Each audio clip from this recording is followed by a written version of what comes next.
দুর্দান্ত খেলেও শেষে এসে কিন্তু সব নষ্ট করে দিল এবং সব স্বপ্ন ধ্বংস করে দিল।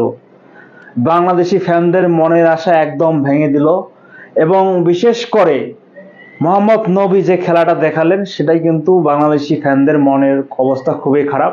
174-এর টার্গেট হয়ে গেছে এবং এই ম্যাচটা জেতা কতটা কঠিন এবং বিশেষ করে এই আফগানিস্তানের কোয়ালিটি স্পিনার, তিনজন যে কোয়ালিটি স্পিনার আছেন রশিদ, মুজিব এবং নূর, এই তিনজনকে ট্যাকেল দেওয়া কতটা কঠিন এবং এই যে একটা এত বড় স্কোর, এই স্কোরটা টপকানো যে কতটা কঠিন আসলে সেটা বলে বোঝাতে পারবো না। তারপরও চাইবো শ্রীলঙ্কা ম্যাচটা জিতুক এবং এক্সট্রা কিছু করে দেখাতে হবে লঙ্কাকে, শুরুতেই ভালো কিছু করতে হবে, তাহলে এই ম্যাচটা জেতা সম্ভব, না হলে কিন্তু জেতাটা খুবই কঠিন এবং বাংলাদেশের যতই সময় যাচ্ছে বাংলাদেশের স্বপ্ন ভেঙে যাচ্ছে।